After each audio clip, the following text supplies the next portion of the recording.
Leonidas Nzigamasabo abaserukira ishirahamwe World Merit Burundi.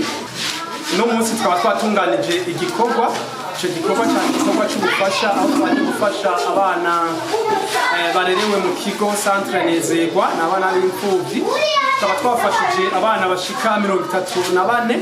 Abo bana bamwe bariga mu mashuri y'intango cyangwa muri amwe bita amagardienne n'abandi bari mu mashuri shingiro. Abo bana rero twaba twabafashije n'ibikoresho bitandukanye. Twarashoboye kwegeranya ubufasha amakaye, turegeranya amakaye y'impapuro 100, turegeranya amakaye y'impapuro 60, 12 bivanye n'abana amashuri bigamwo. Hejuru y'ivyo twaba twarikoranye n'amashirahamwe bavuga abiri.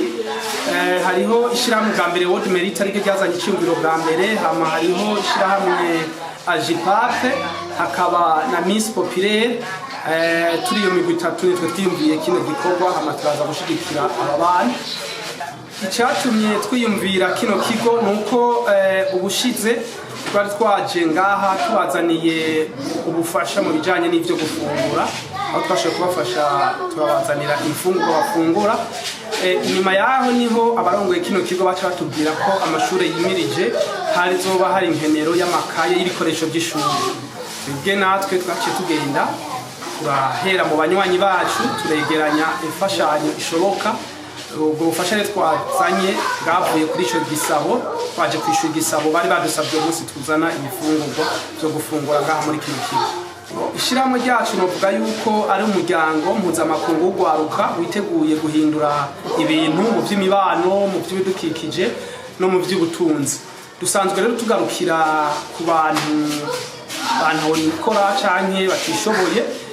Mu kubagarukira ko ntabwo dukeneye umuriyari tugira tubafashe, ariko dukoranye n'abanywanyi bacu turegeranya ibishoboka, tukegeranya ubufasha, ubutanzi 5,000, ubutanzi 10, ubutanzi 1,000, isorosoro rigiriyo rigiye tumaze kwegeranya tugashira uwo mugwi w'abantu twatoye. Ni kuvuga igikorwa nka kino ntitugikoze ngaha gusa, nejo tuzobandanya igikorwa nka kino aho tuzoshikira abana bashika 300 mu ntara ya Gitega. N'umunsi twashigikiye aba 34, ejo tuzoshigikira abashika 300 mu ntara ya Gitega.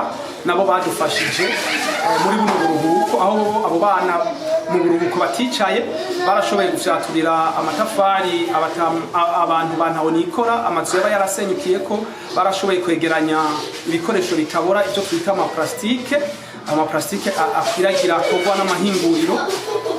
Baravyegeranije ivyo navyo baca babishira ishirahamwe risanzwe rikora amapave muga rikayakora mu maplastike. Abo bana rero nabo mu ntumbero yo kubasubiza ku ishure neza twarateguye nabo ko tuzobashikako ejo mu ntara ya Gitega.